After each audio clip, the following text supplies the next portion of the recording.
টাকা দিচ্ছি 300-350 টাকা বিল। এখন হুট করে 3 মাস হলে 800-900 টাকা কারেন্ট বিল আসতেছে। আমি এটা মানে নিতে পারতেছি না, আমি এই দাবি মানবো না। কি কারণে বিল বেশি আসতেছে? যে লিখতে যায় তার কাছে জিজ্ঞাসা করলে বলে কি যে আপনি অফিসে যে এটা আবেদন করেন গা, অফিসে আমার কাছে বলে লাভ নাই। আর অফিসে এসে বললে পরে কয় যে লিখে নিয়ে আসে তার কাছে বলেন গা। আর কারোর দায় ভাই কেউ তো নিতে চাচ্ছে না।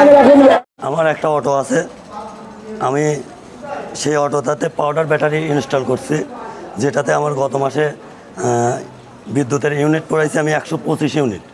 সেখান থেকে আমার বিল আসছে 891 টাকা। এবং আমার বাড়িতে একটা ফ্যান চলে, 3টা লাইট জ্বলে। এর ব্যতীত আমার বাড়িতে আর কোনো জিনিস ব্যবহার হয় না। রাইস কুকার ব্যবহার হতো, আপাতত এখন হচ্ছে না। রাইস কুকারটা নষ্ট, এই কারণে হচ্ছে না ব্যবহার। তো এই মাসে আগস্ট মাসে আমাকে বিল ধার্য করা হয়েছে 325 ইউনিট। এটাতে আমি রীতিমতো হতবাক।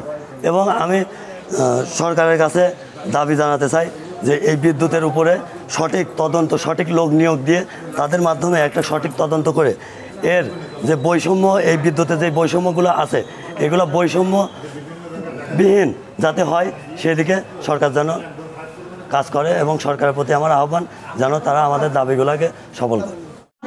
একটা ফ্যান জ্বলে আর কোনো টিভি নাই, ফ্রিজ নাই, কোনো রাইস কুকারে রান্না করি না, কিছু না। আমার বিল মেলা বেশি আসতেছে। ছেলে পেলে কাজ করে, পেটের বাড়ি চলাতে কারেন্ট বিল এত টাকা মদ খাই না, খাই কারেন্ট বিলটা সমস্যা করি বলে কয়েক যে আপনার মিটার বদলান, মিটার আমার নতুন মিটার আমি বদলাবো, আমি সেদিন মিটার দিয়ে দিচ্ছি। এর বিল দিন যত যাচ্ছে ততই সমস্যা বাড়িয়ে যাচ্ছে। একের পর এক আমাদের বিল ডবল ছাড়া চলে আসতেছে। আমরা কিভাবে এই বিলকে আমরা দেব?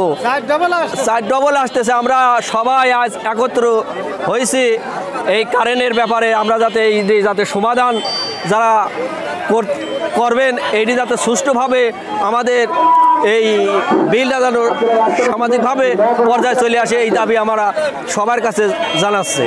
ফ্যান, লাইট বা ফ্রিজ একই মাপের ভাবে চলতেছে, কিন্তু বিল দেখা যাচ্ছে দিনের পর দিন বেশি আসতেছে। একই আসলে গ্রাহক যেটা বলতে চাচ্ছে এটা সঠিক নয়।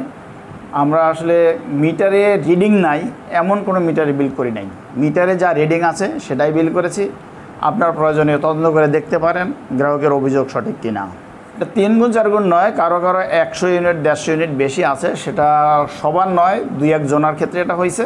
সেটা গত মাসে যে কোটা বিরোধী আন্দোলন ছিল, তারপরে এই সরকার পতন হয়েছে মাঝখানে, এই কারণে হয়তো একটু শিডিউল বিপর্যয়ের কারণে একটু আগে পিছিয়ে রিডিং হতে পারে, এটা আমরা অনুমান করছি। এর বাইরে অন্য কিছু হওয়ার সুযোগ নাই। গ্রাহকের ব্যবহার বেশি হলে বিল তো দিতেই হবে।